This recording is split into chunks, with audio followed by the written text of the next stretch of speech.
My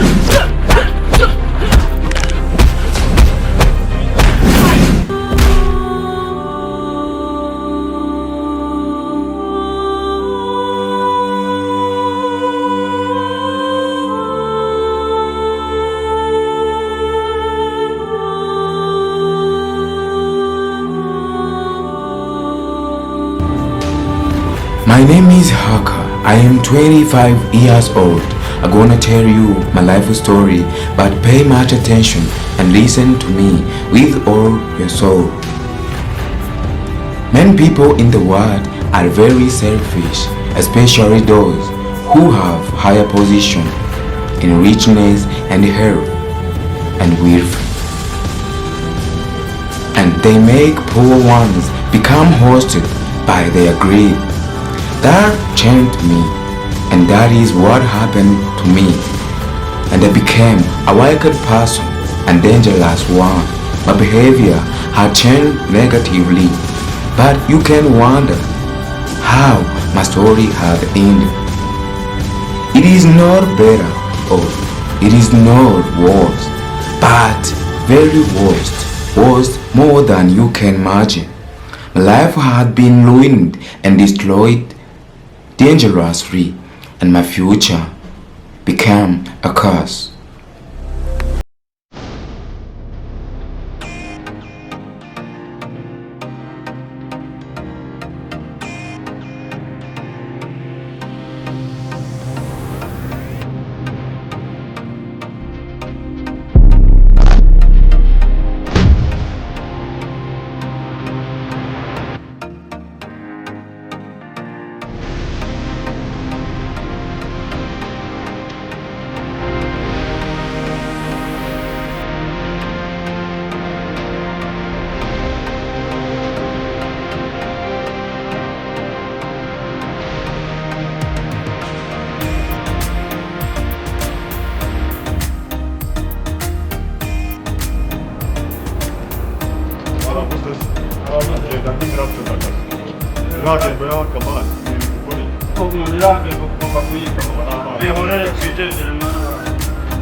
Utajya ngo ufite agasubizo abantu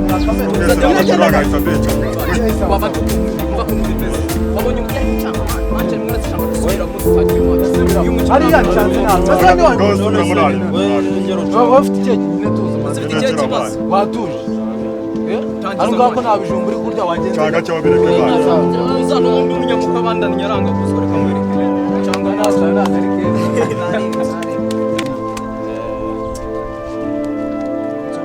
baze konje bechuresha turali umuntu renga kutunda nase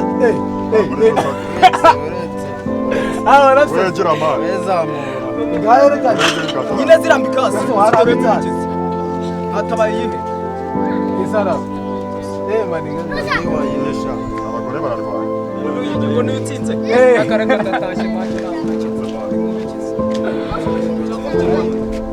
wewe witonze ufite agatuza kanini wabasha kumubwira abo wase wagengaki nta mwana wahagarika ku kabari genda hariya ukubita niwe we barabanza wigira ubwoba.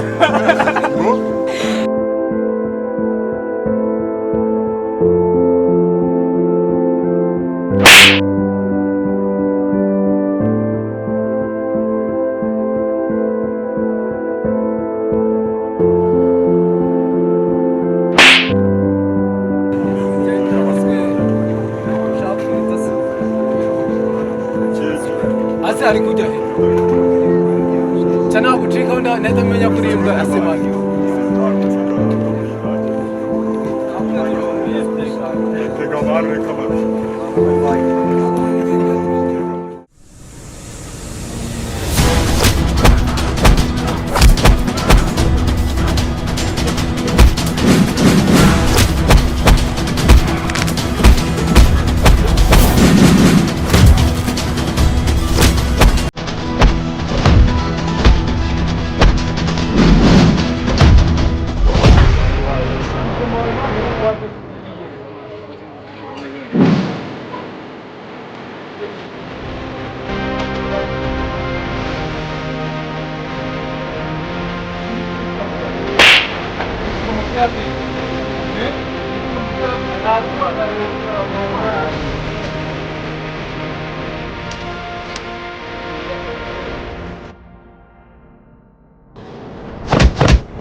Asa ninjye wateje intambara.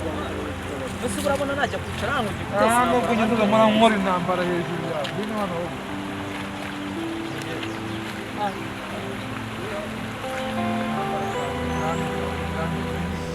Mfata yigawe. Ikintu ntari gushaka rero. Ibintu by'induru zawe za buri kanya. Nkumvaga ibintu ngo byabaye induru nkaza.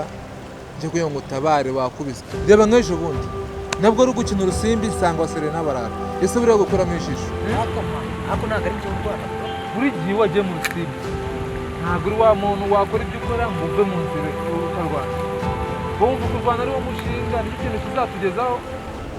Gendagera ngo tujye mu kandi kazi kaduha amafaranga. Ariko ibintu bijyanye n'urusimbi bireke. Cyane nabyo burundu sinzongeye kugusanga muri ziriya mbogo. Ibintu by'urusimbi nawe uzanye nta rusimbi rwo nawe urega urabizi kwa umuceri bukeya mani wo kwa betinze. Nugira ikibazo sinzagira ikindi kibazo nongera kumva uri kumbwira ngo n'iki numva ngo bakumenaguye. Ntabwo intambara ntabwo njye uziteza baba mu hotel mani kandi nanjye urabizi. Bimenyereye ngo hanyoko mani ntabwo ari ibintu bya danje. Ntabwo mbishaka nyine. Wagiye unyumva ku magara mfurere wawe. Nyine mba nkumva mani 5 kuri 5 urabizi. None uri kubura iki?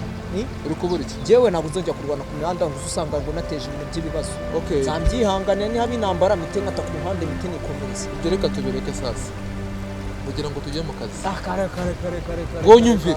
Nawe jumpa bari. Soje nuko byimbyimbeho mutwe. Wowe urukumbwa twakoze akazi mu gitondo mwana. Kugakora se bivuze ko nimugoroba yabaga wambwiye ngo ufite akazi nimugoroba ntabwo nakabaye nahamagaye makuberi ufite inuzara protein hari hafi yo kwa Kararisi. Ngo nyumvire. Urongeye ugiye muri byo bintu by'indaya byawe. Izenda manu asura mwana n'inda mwana tetse kubeshya ko. None ibyo ni ukirabugiye. Kigiye kujya kumureba gatoya mu bite byibuze n'Imana murabona itungo. Muri kisi nabinga y'umutegeko. Ubutani wanoresheje ubusuri hasi sinaguherekeje. Ese ko beki ndashaka kumerekeza nk'umuvandimwe nanjye ngo ngurobeshe. Sirajya ngo noneho tujyane. No kujya ngwemwe. Sijya kunyita umwana. Umva se man gahunda nakazi kandi ngiye ntabwo. Nari reka tugereho tujya mu kazi. Nge ntabwo ndi butinde. Ese urangiza nk'inkoko. Jewe ni ugucira n'icyo. Bita birangiye. Akaza ni by'imiteto. Ari ya ngereza bari gisirikare. Sha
agiye kuzereka amasaha yagiye mpamvu ushobora kuba agiye kuzereka igihugu wakeneye n'izima ndi kukubwira cyane uzafasha kumwanya usure umenye neza ntabwo icyo cyiza cyo kujyana n'umuvura niyo mpamvu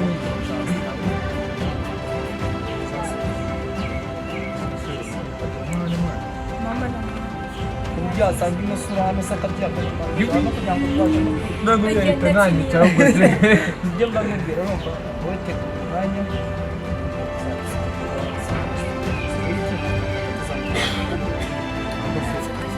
zamenya basi zamenya yitwa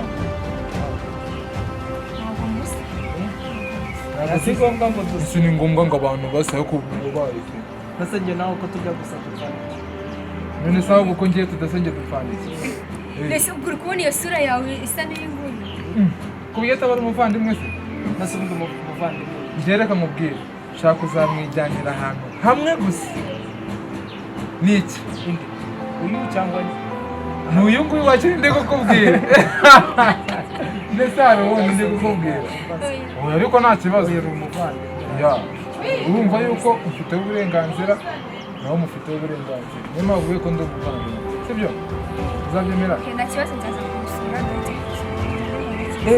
uzaza oya nzabanza kumusura nyuma nahari umva se tuvuga ngo ni iki rero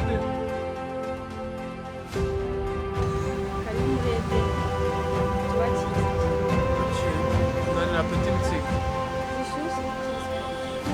Zanira ishusho kandi zanakawe. Yasitu mwebwe Zanira apeti mitsiko. Pote.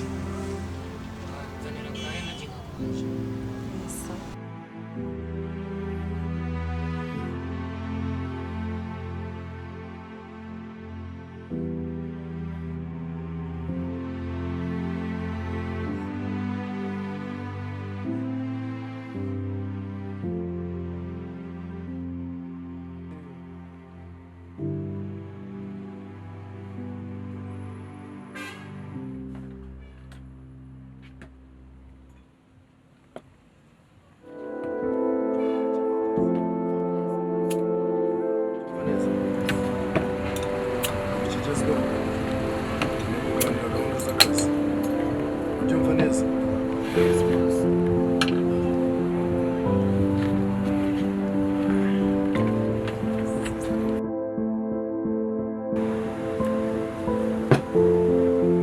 basore banjye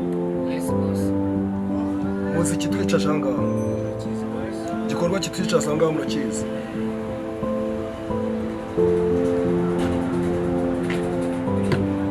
ndashaka ngo iki gikorwa tumaze dukora tumaze amezi 7 twiga kuri iki gikorwa ndashaka ngo kuri iyi nshuro ntidutsindwe kandi mubikore neza ngwino hano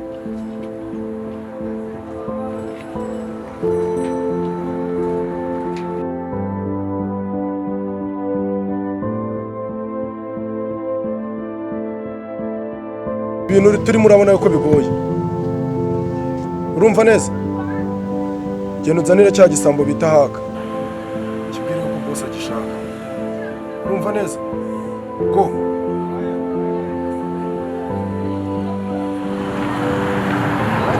hano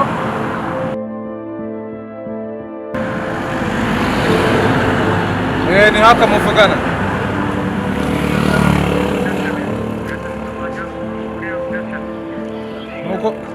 nuko bigende bite muranshakira iki mwari mufite akazi okay sawa naho ngaho kuri edeni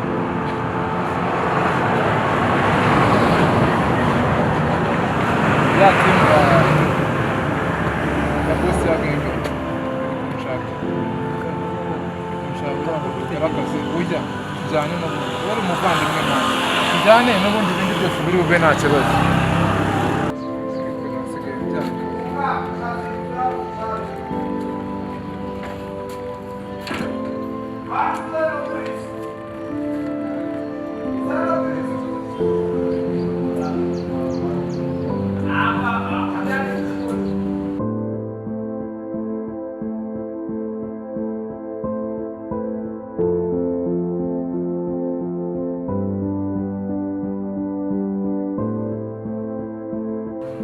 Bimeze bite musore?